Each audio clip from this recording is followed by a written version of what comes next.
Listening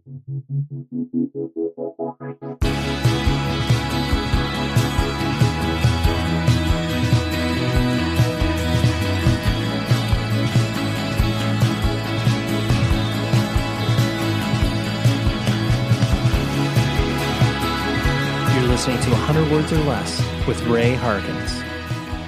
Welcome one, welcome all to the show where we obsess over the details in punk, hardcore, indie rock, emo, metal, as long as it is of the DIY/independent variety.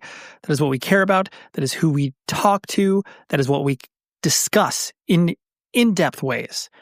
And today, of course, is no exception to that rule because I've got Esden Stafne from Saturdays at Your Place, which is an awesome Midwest modern emo pop. I don't know. We talk a lot about that genre because I think if my math is correct, I think we're in like the fifth wave of emo now. I'm not going to be too pedantic about it, but anyways, Saturdays at Your Place is a great band. They just released their new full length called These Things Happen. It is a spectacular listen. I highly recommend you checking it out. I will put a link in the show notes, and they're just great because they have come from obviously the independent world and just started to do the work, play some shows, and people started to care about them. All organically, but through the means of the internets and the fact that these songs and the music can travel on very quickly in very fast ways. And that's kind of what happened to Saturdays. So that's what we're doing this week. But I want to talk about something particular to me and the show because a monumental event happened this week in the ending of a podcast that was very influential to me. And I know many of you have probably listened to an episode in the past or two, but WTF with Mark Maron. He published his last episode today, or not today, but this week. And it made me feel a lot because this is a show that was very instrumental in me wanting to do this show. And it feels very linear in regards to the way that many people start bands, where they see a band play and they're like, I would like to do some version of that. And they do their own version of it. It's similar, but different. And I just really want to give Mark Maron his flowers. I mean, everybody has. I mean, New York Times, like, this guy doesn't need any more people singing his praises. But at the same time, I want to recognize the fact that this person had a very deep impact on me. And like I said, if you have not listened to the show, I highly recommend it. He has great, vulnerable conversations. And truthfully, I just wanted to use that same sort of structure and premise and be able to apply it towards music. Because truthfully, everyone's going to have an opinion about music and musicians and be like, I like that band, I'm going to listen to that interview. Or I don't like that band, I am not going to listen to that interview. But truthfully, for me, the highest compliment that can be paid to this particular show is I did not like this band, but I listened to the interview. And even though musically I may still not jive with the band, I really liked the interview. There was more commonalities between me and this person than I originally thought. And for me, that is such a high compliment. And I'm the same way with Mark's podcast, where he has stand-up comedians that I have no clue who they are. I've never watched 1 second of any of their art.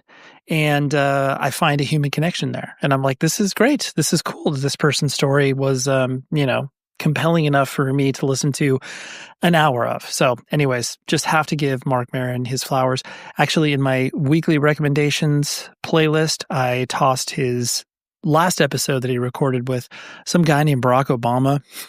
I joke, but I put that interview in there just in case, you're listening to it on shuffle and then all of a sudden that playlist hits being like, oh, dude, what's this podcast in here for? It's a specific reason.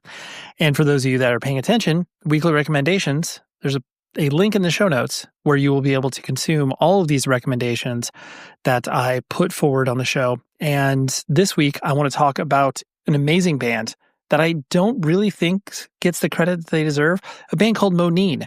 Their record is called Red Tree. It's their third full length, I want to say.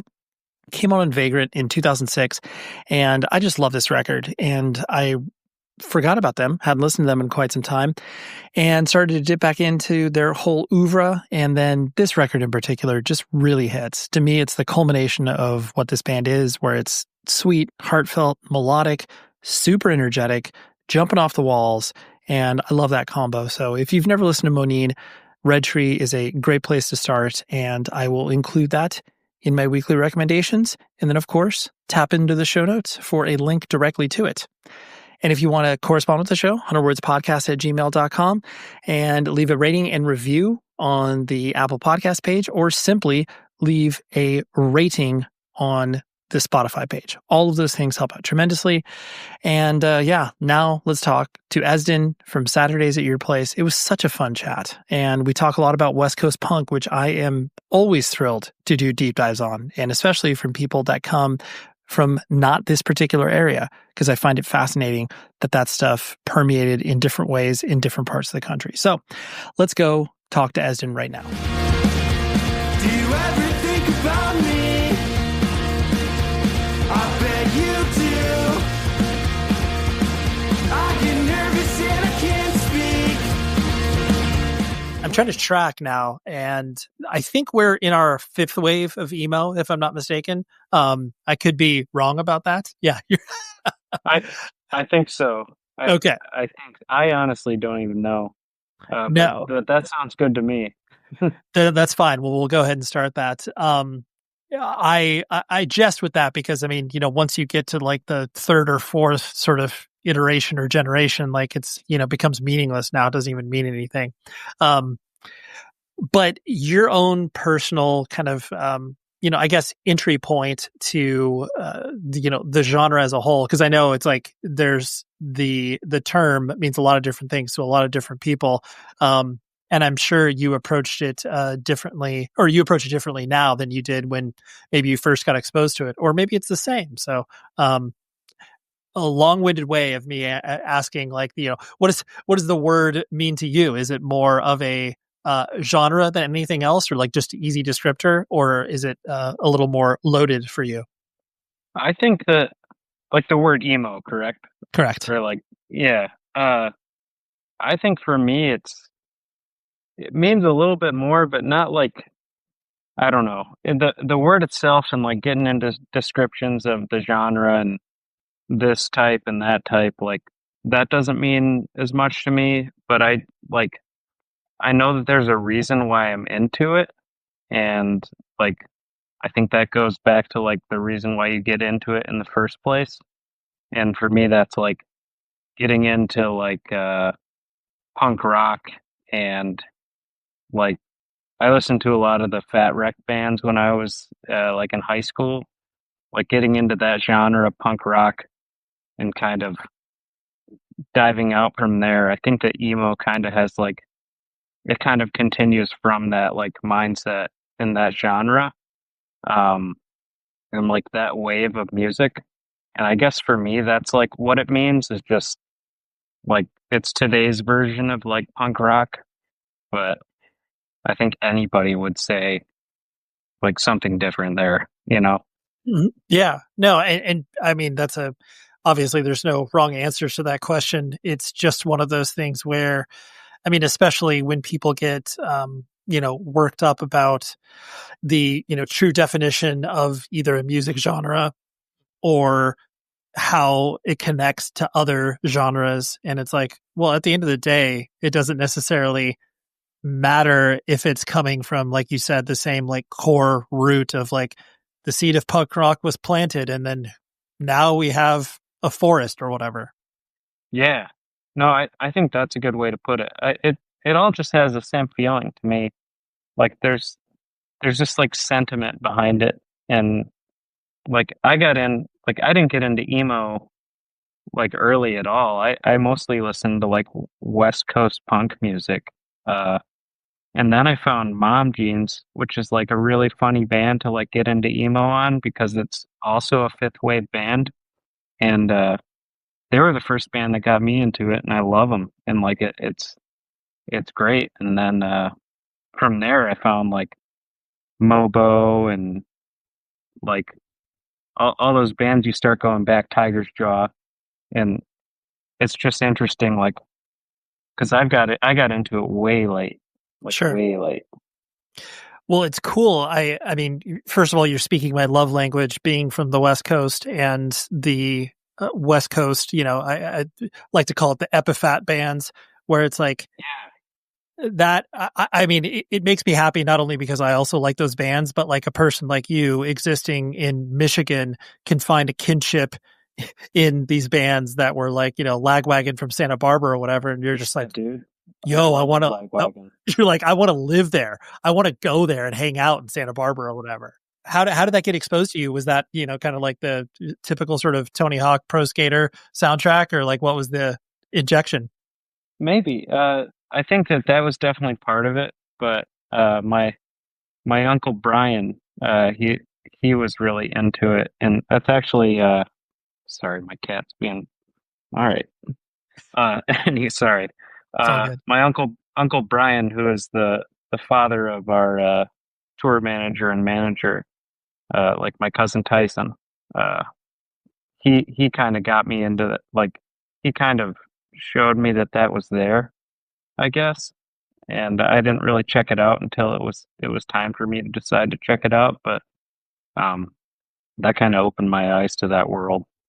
That's really cool, especially because, like I said, and it's weird, and I'm sure you've experienced this sort of, anecdotally, where there are like, I wish I could draw geographic lines to where certain bands like were able to cross that, where it's like, there's certain people like the East Coast is like, dude, we never listen to No Use for a Name. And I'm like, really? And it's like, it's so Yeah, isn't that weird. crazy? It is. And it's like, No Effects is universal. Lagwagon is somewhat, but then like there's certain areas where you're just, people are like, yeah, I'm not listening to them or whatever. But that's why I always find it fascinating when a person like yourself can just be like, oh yeah, like I loved it all and I embraced it all. And it, that was where I wanted to be. Yeah, I don't meet many people like from our area who are like just super into it like I am. But when I do, it's like we immediately click, Then we're best friends because it's like, oh, you get it. Sure. It's like, yeah, we could talk about Millen Collins Penny Bridge Pioneers for at least 40 minutes. Right, exactly. Or you get into Lillingtons, and it's like, who the fuck knows about the Lillingtons? And it's Totally. yeah, Here's it's awesome. Right. Here's the deep cuts. And I think, I mean, to me, that also indicates a person's willingness to travel as far down the rabbit hole as like necessary to be like, yes, I am, I am a scholar on, fifth wave emo bands because I have done the work. I've listened to every SoundCloud. I've done all this. And you're like, oh, I'm doing this for this genre. And like, that's just exciting to be able to experience all that. Yeah, and honestly, that's probably the reason why I don't know much about fifth wave emo is because when I really got into like this side of music, it was all that stuff. Like that's where I really like. I was watching documentaries and like, man, it's just a lot of fun. But then Yeah. like to fall in love with emo in the same way has been really cool. But I kind of got that out of the way with the West Coast stuff. Yeah. No, it's really cool. I'm going to ask about like just your upbringing. I mean, because most people, like when they think of Michigan, broadly speaking, it's kind of like, oh, Detroit, or like they know some real general, you know, uh, geographical areas that, obviously are represented in pop culture. Was the sort of Western Michigan experience, as it were you actually born and raised there, or where'd you come up? I was born in Minnesota, uh, a very small town in southwest Minnesota called Ballatin, and it's 600 person town. All of my family actually like originates from there, but my mom's side and my dad's side still lives there, but everybody else moved to Michigan, um, which to a town that's not much different, like 1,000 people. Uh, They're like, we got two stoplights. yeah, exactly. Sure. There is not a stoplight in either town that I grew up in. Incredible. Yeah. But yeah, that's kind of where I like grew up, and that's like what I knew as a kid. my family owned a small ski area, like mom and pop ski area, like old rusty chairlifts, like only 3 runs. Sure. And they put a lot of work into it. It looks a lot like nicer now, but it's just like kind of a very small town vibe, and a lot of hard work and just people pulling themselves up, in today's Sure. economy. Sure. Was your experience very much like the winter is where we make our money, so we're working our butts off during this period of time, and then the other times we're trying to just, get by with obviously everything that we've made in the wintertime? Yeah, no, exactly. My mom, she's the hardest working person I know. But my grandpa ran the ski area until he had dementia, and then he had a lot of like old fashioned ways, just how it is. But my mom was kind of the one who was always by his side. She ended up managing it after he passed for the past 3 or 4 years now. But it is like she works 100 hours a week. Like it's crazy. Like, and it never really stops. Like she doesn't clock out, Sure. and then during the summer, it's a little bit less, but it's just owning a family business, I think, like that. And just that style of just working your ass off, really. Sure. It's tough. Did you learn how to ski then, I presume? Oh, yeah. Yeah. You're a shredder. You're sick pow or whatever they say. Oh, yeah. Yeah. I can, you could drop me, like I learned when I was 1, so you could drop me like onto any mountain right now and I could probably ski down it. Nice. Little double black diamond scenario. Yeah, you could plop me there right now. I could. I love that because it's so like, especially I'm sure, I mean, we'll get there, but just the notion of you being involved in music and playing music and, pursuing an artistic life, while I'm sure your mom or your parents are supportive of it, it's like, why didn't you get to work in the ski business, dude? What are you doing, bro? Yeah, I know. I think for a long time it was like, we've got a lot of opportunities here. Why aren't you taking them? And like, did that cause friction between, like, as far as your, not unwillingness, but just being like, well, I'm going to pursue another path? Because I mean, truthfully, like you said, that probably wasn't afforded as a choice because of it's a family business. Like, you got to carry it on, bro. Yeah. No, I mean, luckily, I think like my parents have always been so, whatever I want to do, they're so open to that stuff and they really back me up and support me. But there was a point when, I think it was hard enough for them to know that I wanted to go to college for music. And I went for 1 year in like marketing, like basic business stuff. And then the next year I was like, I'm transferring to Kalamazoo, which is where I am now. But I was like, I want to go into the music program. And I didn't play an instrument at the time. I hadn't played at all. But I wanted to go into like music recording and production because Western Michigan University in Kalamazoo had a good program for that. I think it was hard enough when I was like, I want to do that because everybody knows there's not any money in that. Like Sure. Even I knew at the time, like if you get lucky, there is money, but it's like you're not going to get a job right out of college doing something like that, especially in Michigan. But then I ended up dropping out. Okay. To go on tour, and I think that was even harder. Sure. It ended up working out okay. I have some advice for you. If you care about merch, if you care about vinyl, you need to go to evilgreed.com. Amazing partners of ours. And on top of it, they want to give you 10% off of your first order by using the promo code New Music. It's only around for the next week or so hop on it. They're based in Berlin, Germany. They ship worldwide. The shipping rates to us are very advantageous. And truthfully, if you listen to this show, I can guarantee you that you will find a lot to offer there. They work with bands and record labels like Flat Spots. They also work with like Blood Incantation and Spectral Wound. They cover the gamut of anything cool, artistic, and heavy. They also have exclusive colors of vinyl, and they are an awesome business. Independently owned and operated, run by a bunch of punk and hardcore kids, and I highly recommend you following their Instagram because they just post cool content. And actually, I was really excited because they are Turmoil's official store in Europe. I mean, it's exciting that Turmoil's playing shows again. Cannot wait. But anyways, visit evilgreed.com. Use the promo code NEWMUSIC for 10% off of your first order. Ships worldwide. Just do it. I know you'll enjoy it. Not great with finances? That's okay. Experian is your big financial friend. Explore credit card offers, some labeled no ding decline, which means if you're not approved, they won't hurt your credit scores. See Experian.com for details. Applying for no ding decline cards won't hurt your credit scores if you aren't initially approved. 2025 Experian.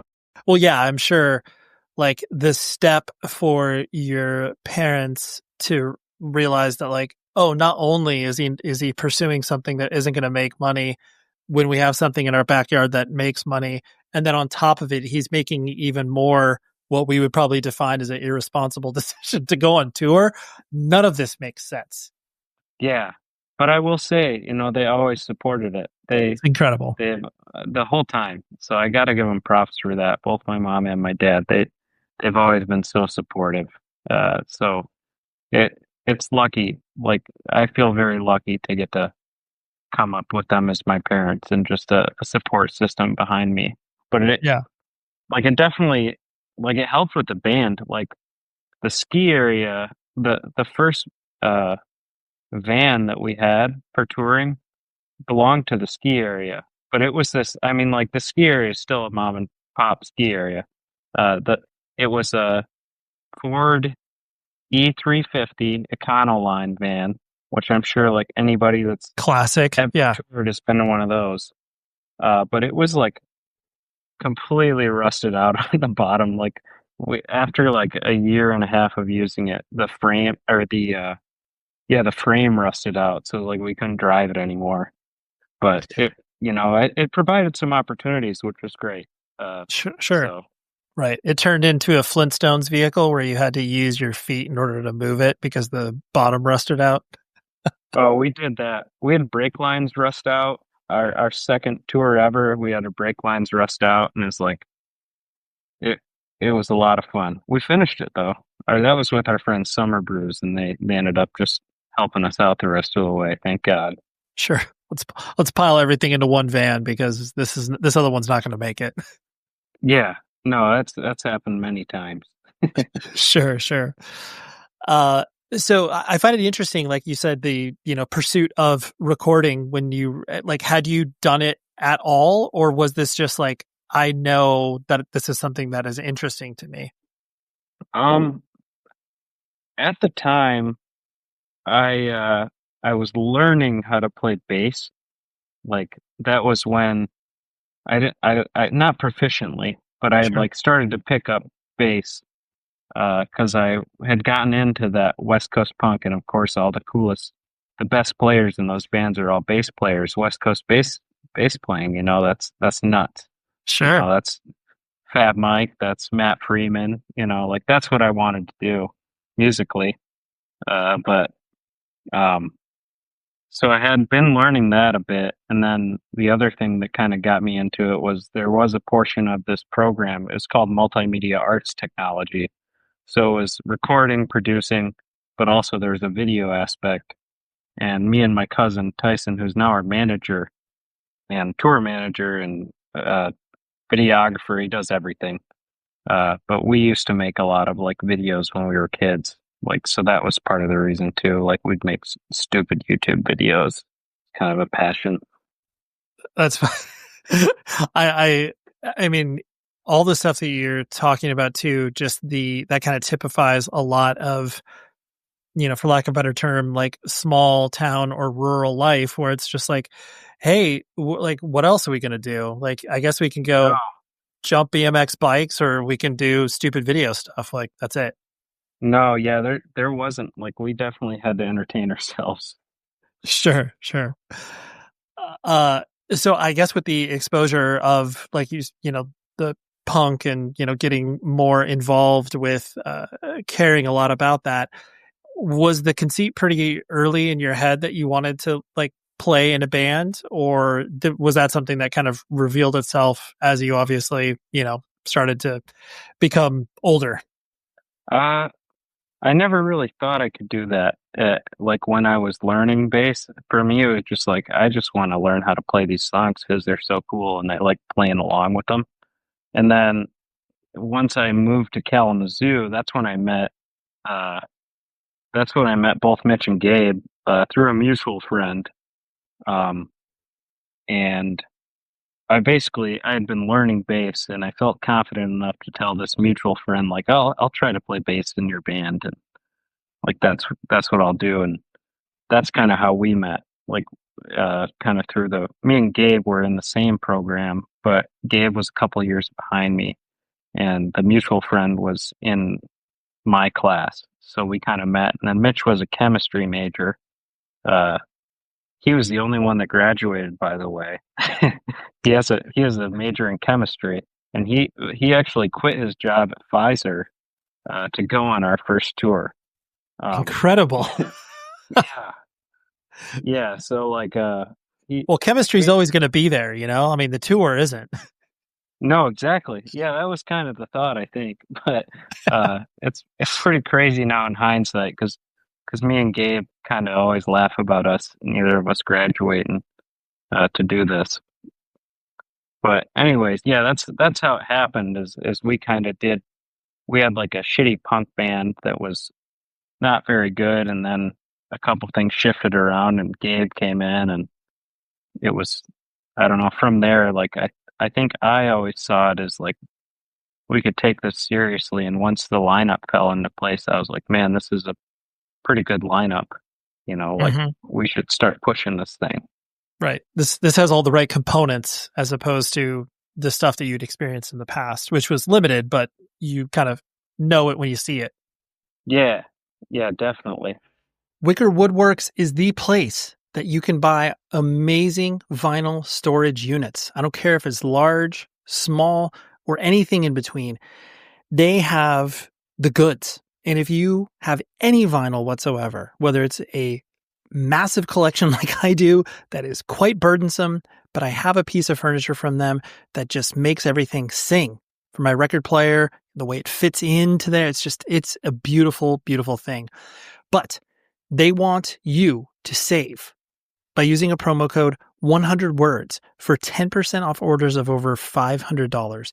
And this company is so great because, like I said, they have a bunch of different units that you can potentially have.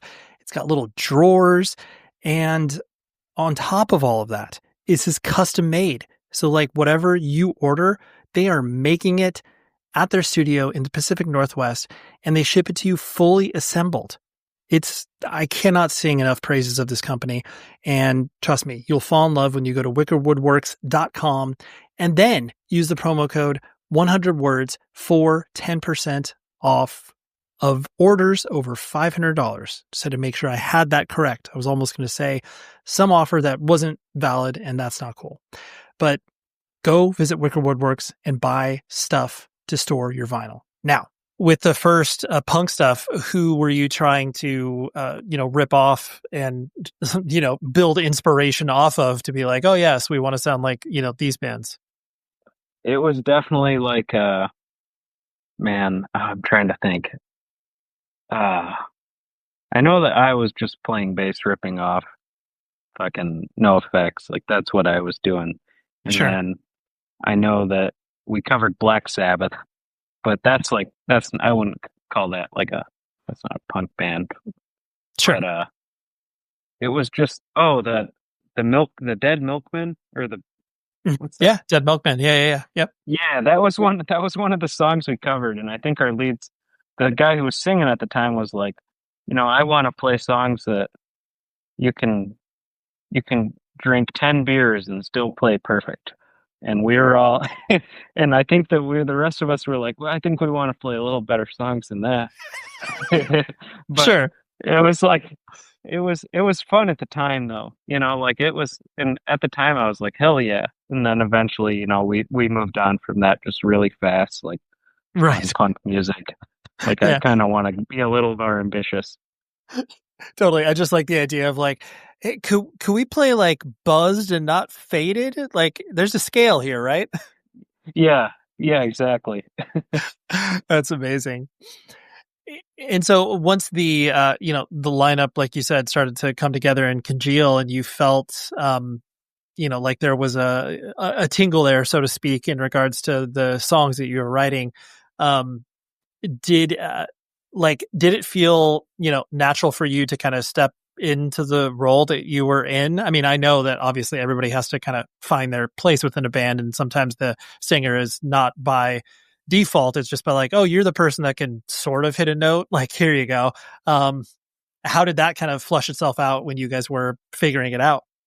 When it The first song we had with vocals was it was Gabe's song, our drummer, who's also our vocalist. Like Gabe and I switch off on lead vocals. But the first song with vocals was Gabe's song, and then like it was shortly after I had a song that I had written with vocals, and then because before it was just like jamming out, like playing what we thought sounded cool. And we had a couple like instrumental tracks, which is like we ended up putting on our first album, but that's like one thing we all wish we could go back and just not put out any of those like instrumental tracks. It was, at the time we just didn't know. We were like, oh, we have these songs, we'll put them out.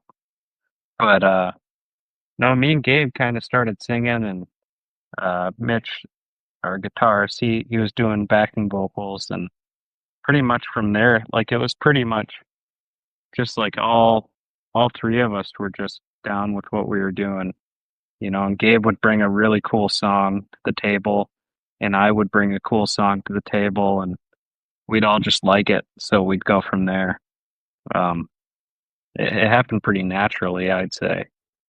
That's cool. That's like, yeah, just I imagine experimentation and seeing how you guys can work off of each other. And obviously when you're bringing songs to the table, like just trying a bunch of stuff out, I'm sure was exciting. Yeah. Yeah, it was great. And then, I mean, once it kind of hit like what style we were going for, and I think pretty quickly it happened, which is we're very lucky to have it happen so quickly. But yeah, it just kind of fell into place. Like we all just kind of started writing things and bringing them to the table, and we just meet as a group of three and be like, "This is what I got. This is what I got."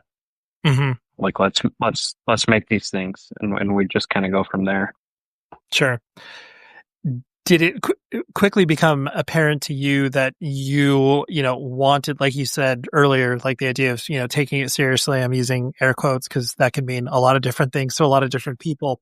But like, did you want to be like, yes, we're going to play shows and tour and we're going to like do this? Or was it just kind of like a step-by-step process as you were putting it together? It was something I always wanted to do. I was kind of like I kind of initiated that type of thing because I had been really into that like style, like punk music, and a lot of the stories you hear about like that genre like are just about like coming up and touring, and like I had listened to the NoFX book about like them coming up, and I think I just like had it in my mind that anybody could do it. Because I like knew from that genre, like anybody can do it if they really want to. Um, so I was always kind of pushing for us to do like more and more and more. And at first, I don't think the other guys really saw it as going anywhere. And then there was like a moment, I think it was like a house show in 2021, after we had kind of been playing around for a while, that everybody was singing our songs. And I think from then we all kind of saw the vision from there, and we all kind of got on the same page. But it took us just a little bit to like kind of push through that initial like questioning of ourselves, I guess. Mm-hmm. Yeah. Well, and probably what you I guess, wanted from the band as far as like your desire to, release music? Like, I'm sure your experience is very similar to many other people I've spoken to, where it's just like, oh yeah, we want to do this. We want to play, we want to open for a band. We want to like do this, and like just the little incremental things. Only after doing a few of those does the larger picture kind of come into play, where it's like, oh, maybe we can go on a US tour or whatever. Yeah, I remember. I don't remember where I got it from at the time, but I kept telling Mitch and Gabe, I was like 3 to 5 years is what we need. Like we stick this out and we play our songs and we play as many shows as possible for 3 to 5 years, and at that point we should have something, or we'll know it's time to hang it up completely. But I was like, we have to stick it out for that time period, and it happened a lot faster for us, like just because we got lucky and we came at the right time. But it was like I just kind of always was saying that to them at the time. It's like we just gotta, even though we're working jobs and we have to waste our weekends to go drive to Indiana to play a show, we're gonna do it because this is what we like to do, and we could do this if we wanted to. Sure. And like the idea of just building your life around the band, like, working whatever, like that allows you to tour and then come home and like, yeah, I work at a bagel shop, so they let me go for a month and a half and I come back and we're fine. Yep, exactly. That's cool. Kind of just tailoring everything around that, the want that we all kind of had to do this. Sure. Was it comfortable for you playing shows initially, or was that something that became more comfortable? I mean, I know things become more comfortable once you do them and practice them and stuff, but was there, what was your comfort level initially? I think it was really tough for all of us. Like we'd all get very nervous. Okay. And we were always good live because we practiced a lot. Like, okay. And we all like took pride in how tight we were as a band. That was like one thing, is like we would always be practicing. But, as far as like being loose up there, that wasn't really our thing. Or like hanging out. And that was kind of something I learned like as we started, because I kind of became the guy who would talk on the microphone and like try and get everybody relaxed in the venue, or like the house venue at the time. But like that role kind of fell onto me, which I was pretty happy taking, because I can do that if I really want to. So that's cool. And especially too, where it's like that's those nerves, like especially, I mean, I've known you for, 30 minutes right now, but like you're a soft spoken dude and you don't strike me as like the guy with the lampshade on your head being like, everybody look at me, I'm crazy. No, yeah, not at all.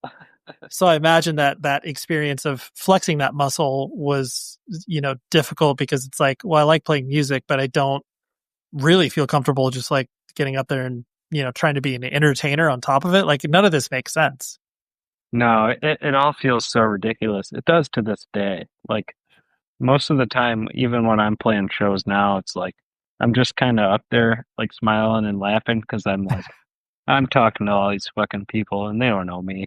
It's like, it's just like I'll crack a joke and they'll laugh, and I like to acknowledge the fact. I just like to acknowledge the weirdness of it. Like anybody can do this stuff. I just happen to be up here tonight.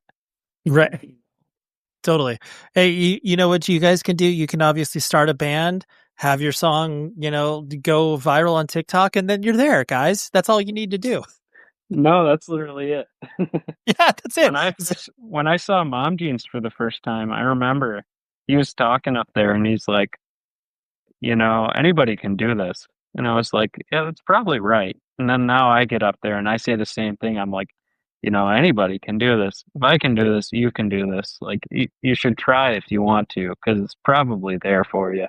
Mm-hmm. Sure. And I think to your point too, like tracing that back to, just whatever, getting into punk and hardcore, I think where that becomes so interesting for your formative years is because it is tangible and touchable, especially when you're seeing something up close. You're just like, that person that's like, maybe 2 or 3 years older than me, like they're doing it. Like I could probably do some bad version of it, but like this, yeah, sure, we can do this. Right. Yeah, exactly. And people do it and they end up doing fine. So Totally. So I joke about the virality of songs, and like something that I've been having discussions with not only on the podcast but outside of it, that while it is obviously a great thing for people to be able to like consume your songs all over the place, and all of a sudden it's just like, wow, like apparently this song is 90 times more popular than a song that like I thought was really good and apparently just didn't catch the algorithm or whatever.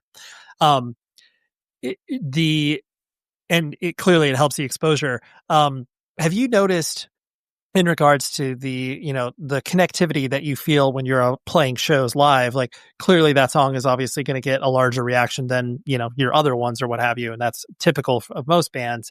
Do you find the people that I guess get kind of, get introduced to you via any of those sort of, passive listening experiences? Like, do you recognize that, recognize their interaction with your music any different? Or is that just like almost impossible for you to discern? no, I definitely think that like that's something that's there. And I feel like in our current age, that's always going to be there. I feel like for us, it was like because Tarot Cards is like our popular song. And when that got popular, I remember just like wanting to bridge the gap between that song and our other songs on that EP, because I was so proud of the other songs more, honestly, than Tarot Cards. And I think that we were able to like bridge that gap, luckily, just by like playing a lot of shows and like just kind of stressing to people that we cared more about just that song, and just showing people that like that song is not the only thing that we're about. We are about that song, that's us. We love that song, we wrote it, but we also care about this stuff. We're not only pushing that one because you guys like it. Like we want you guys to listen to that one and then check out these because we're proud of these too. Right. And I think that was something that like that does take some work, like in today's age. Like I've got so many friends who like they can write hits, they can get listens like no problem, but it's like correlating that like internet algorithm to people actually showing up at your shows and like being there to provide that energy is really tough to bridge that gap. And I think that's what a lot of artists are trying to do now, just because that's how you get discovered, is through those like internet algorithms. Unfortunately, it sucks, but we're all just playing the game. Mm-hmm. Well, and I mean, you're totally right. I think it's the same way that, as opposed to, bands hitting on radio, this is the modern day version of that, where it's like, you need to, here's our single, but like, dude, our record's sick too. And like, you have to try to push past that. But now, to your point, it becomes a little more hard to wrap your hands around, because music is so, readily accessible that people may not even be aware that, Tarot Cards is a Saturdays at Your Place song. They just be like, I just like that song. You're like, who's this band? What's the band's name? Yeah, no, that is something that's crazy. Like people just know the song, they have nothing, they don't even go into the band at all. So that's like something you have to try and fix. Like, hey, we're some guys here, and we really tried to put out a record. That's not the only thing we want you to know us for. I love Rockabilly.com, but I especially like Rockabilly.com when they are cooking for spooky season. They have so many cool collaborations and special merch items from bands like Ghost, Ghost Inside, Cradle of Filth. They're all amazing limited edition artwork stuff. It's so great. And if you're not familiar with Rockabilia, they sell band merch, full stop, amazing stuff that's all officially licensed. And here, they want you to save 10% off of your first order by using the promo code 100 words or less. Use that and you'll be able to buy all the cool stuff for your family, your friends, yourself. And I don't care if you're into punk, hardcore, metal, indie rock, hip hop, they have it all. And it's all officially licensed. So that means the bands get paid. Everybody wins in this scenario. So please go to rockabilly.com, use the promo code 100 words or less, and then, maybe get yourself a cool spooky season inspired thing. Check it out now. When you started to tour and experience that side of the band, just because I presume you didn't have that much experience before Saturdays, was touring all that you thought it was going to be, or was it very different than your expectations? I honestly, I had heard, for me, it was my expectations were that it was going to be shitty. You have to work your ass off and deal with shit. And because I had I had read and listened to so much about those bands, in the West Coast, that punk music, you hear so much about their tour stories and how it is coming up. And so I think I was always thinking this is gonna be crazy, but it's gonna be awesome.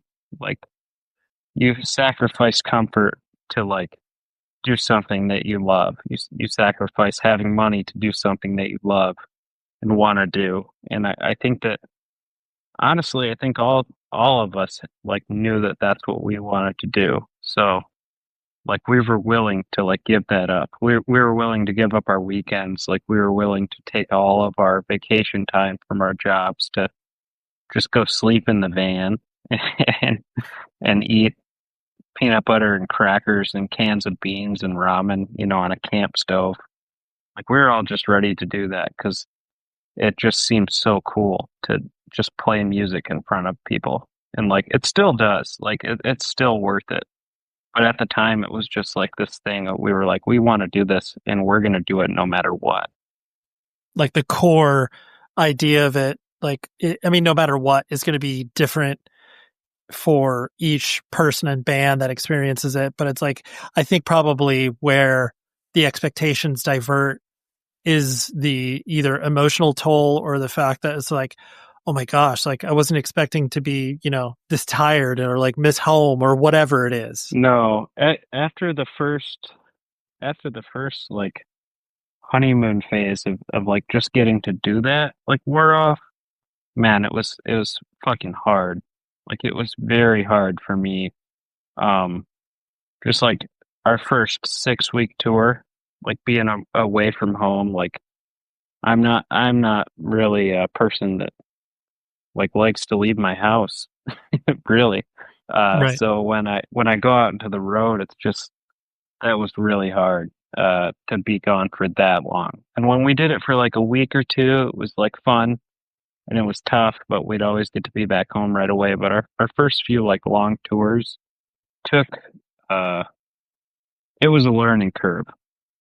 It was a learning curve. And I think all of us had to kind of figure out how to do that together, because you're also in a van with, at the time, 3 other people, and you're sleeping in the van. We had Planet Fitness memberships so that we could park in the Planet Fitness parking lot and go in and sleep overnight and then go in and shower in the morning.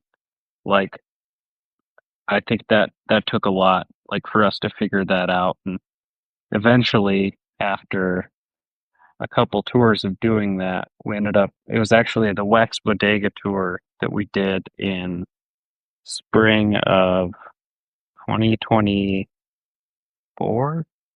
Okay. I think that's what it was. But anyways, we got so sick.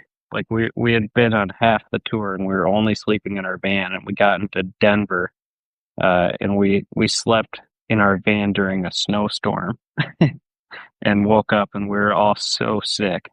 And just I think a lot of the people on that tour ended up having pneumonia at one point.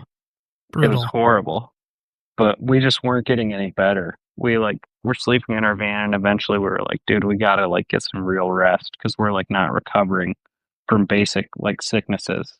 Right. And it wasn't pneumonia for all of us. It was just like common colds, but we just weren't getting any healthier. Sure. Yeah, we feel like we're dying and like doesn't look like we're recovering from this death at all. Like we got to do No. something. Yeah. Yeah, and those So that's when we made that switch. Like we started like booking hotel rooms, and we're all like, it's gonna cut into what we make from this tour, and if we make any money, you know, it's gonna cut into that. But we ended up just doing that after a couple of years, yeah, it can help from which the most sanity. bands do. Yeah, you got to, right? And kind of on that tip, like when you started to, you know, incorporate the business aspect into the band, because I mean, I speak about this in regards to like the moment you get paid to play a show, that's when all of a sudden you need to like, wait a minute, like I'm getting $100 to play this gig, or like this is crazy. Right. Like that's truly when the business starts to, you know, play in. And you guys have always been, you know, very like the DIY nature of just, you know, releasing your own music through many hats and like having that distribution mechanism and stuff, which obviously a lot of bands have dipped into. How did you start to like navigate that side of the music, you know, industry, as it were? Was it something that, you know, just came slowly and then you had to like learn how to catch up with it, or like what's your relationship with the business side?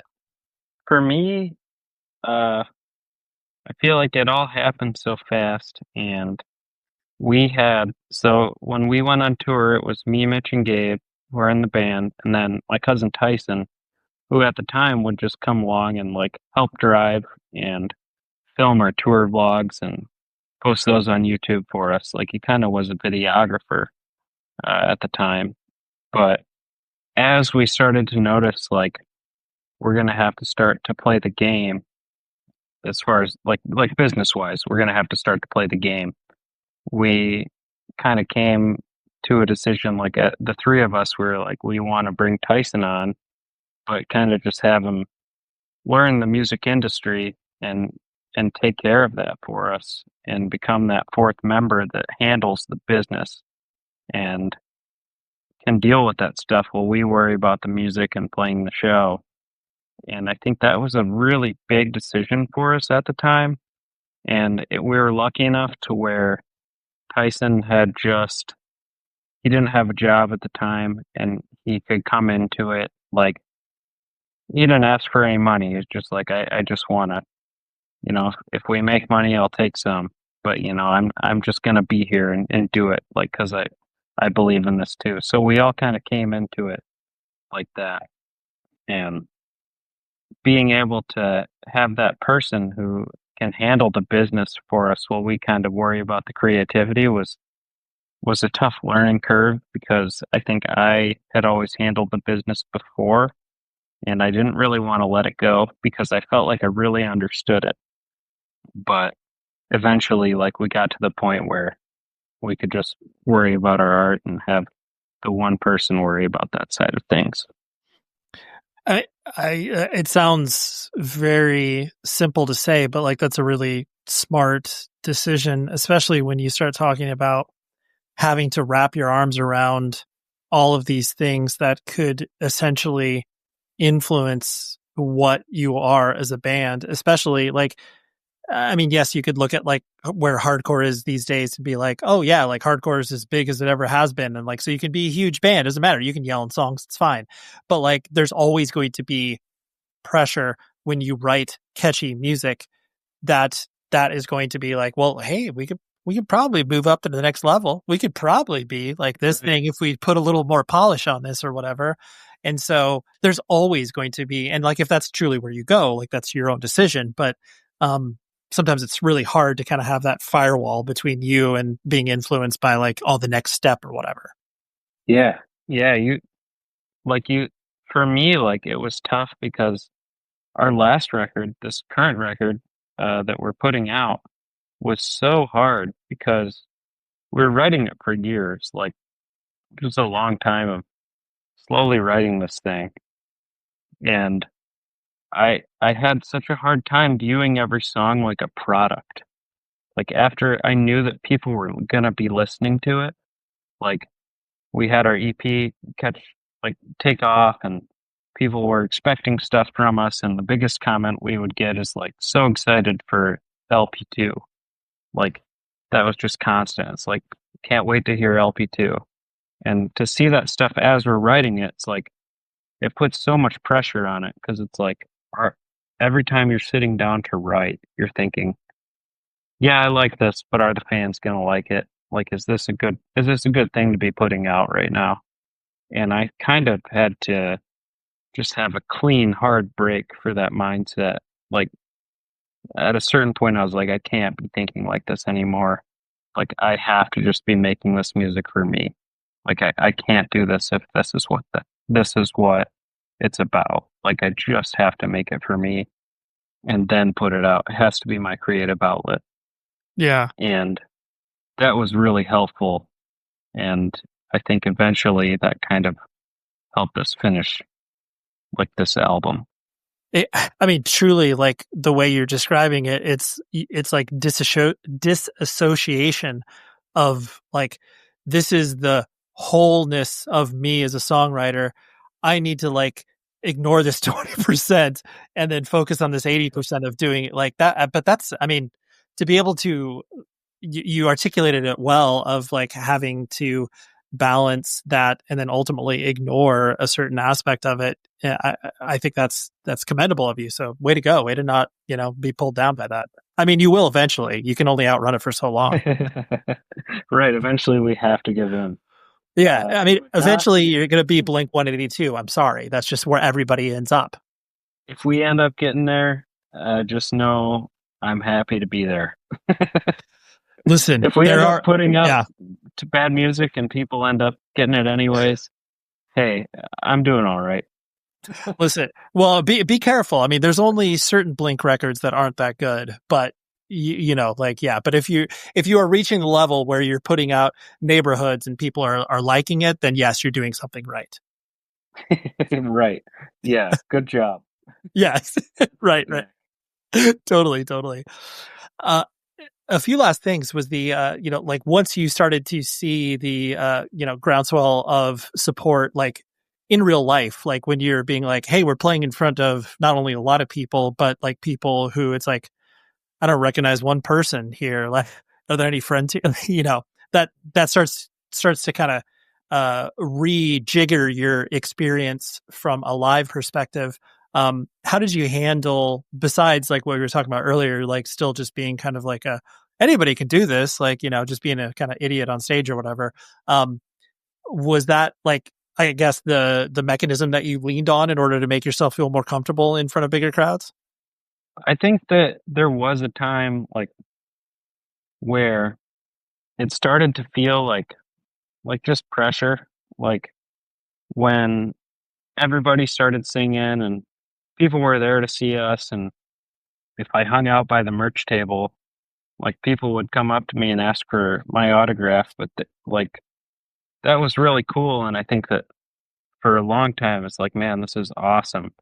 And then it gets to the point where like, oh shit, people are really here to see us. And if I walk out to the merch table, like a couple of people are probably going to want to talk to me, and which I really like. Like I love doing that every time. But there are times when you're walking out there just because I want to talk to the person that's doing our merch and ask a quick question. And then you kind of get hit with that, like, oh shit, what's up, man? You're like, you're totally not ready for it. But it's still exciting. Like it's always exciting, but I would just find myself getting caught in these situations where I wasn't expecting to like be ready to talk to people, or like just like I don't know, have fun. I would be more in a different mindset, and I think that that's when it got a little bit tough, is like to realize like, oh, there is like, we're here to play a show and have fun, but there is also an expectation, like we have to make sure that everybody who's here is having a good time. Like people sacrifice like their Wednesday night to come here, and it's like people are paying a lot of money for a ticket to come see the show. And I think that was one thing for me is like, I realized that I was like, man, not that I have to take this a little more seriously, but I just have to recognize that people do like us and we're really lucky to have their support. And when they pay that money to come and see us, like we have to show them our best. Like it's important because that's what I would want. Like as a fan of any of my favorite bands, like if I like save up my money and go and see them and want to buy merch, like I want to have a fun night to remember. So I think that like having that realization, it's important. that I mean, we have to provide that. Like, yeah, absolutely, it is important. Yeah. The last thing I wanted to hit on was and I realize I'm kind of putting you on the spot here, and there's no wrong answer, so you can obviously take this however you want to build. But I mean, originally I was going to go down the emo route of you enshrining a sort of Mount Rushmore, as it were. I'm going to not go down that road. I'm going to go down the West Coast punk route. And I'm going to have you build. It doesn't have to be 4. It can be 5. It can be there's any iteration that you want. So, who are your Mount Rushmore West Coast? And truthfully, they don't need to be West Coast as well. They can just be anywhere. But who are you enshrining on your Mount Rushmore of bands of that nature? For me, it would be No Effects is number 1, and then I think. This isn't West Coast, but I would put Alkaline Trio. Okay, Alkaline I like Trio was huge. I'll allow it. And then obviously Rancid, and then this next one's a weird one, but Get Dead is a Fat Wreck band. Yes, that I like fell in love with when we were like initially making music, and I love that band. That I always love. I mean, the deeper pulls are always interesting because it's like how people revere, and I don't know your opinion of this, but like that band Oscar, where it's like I don't know if you're familiar with them at all, but they put out 2 records in Epitaph. They're kind of like, I mean, I would like loosely compare them to like what Joyce Manor was in their earlier years, but it's these bands that always existed either on Fat or on Epitaph, where it was just kind of like, like, why are you releasing this? Like, this is kind of left of center. It's punk. I can see why you release this. And so like, yeah, you pulling that out, I'm like, oh yeah, like I could see that because it's still punk, but it is not like, it never rose to the level of, your Propaganda or anything else that's like that huge level. Yeah, I feel like that's the stuff that's really important though. Like that's the stuff that ends up meaning something to people. Is like it feels so special. Like you're like I'm one of the few people that knows about this, and it's so great to you. Like you hold it up so high, and then it's like this is special. This is just for me and a select group of other people. Totally, and it's like because they're given a platform on a label that has a history within the context of this, like people will automatically, listen to it and give it a chance, but it's not going to, they're not going to break like, Offspring in the 90s or whatever, but it's like, yeah, it's still going to be important, Right. Yeah, that is cool. It's all so cool, man. I love that. Yeah. And a band I always reference, or not always, but a band I reference on Fat Records that like only put out 1 record, but like Guns and Wankers, where it's like, it's this totally random band. They put out 1 record.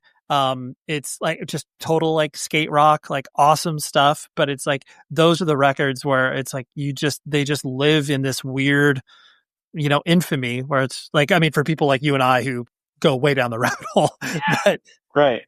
But that's the sort of stuff where it's like, yeah, you would love, for Saturdays at some point to be like, yeah, man, like in 15 years, like we want to be the deep cut, Yeah, no, that's cool. Like that shit's cool as hell to me. I don't know about the other guys, but I know for specifically me, that's like, I love that shit, man.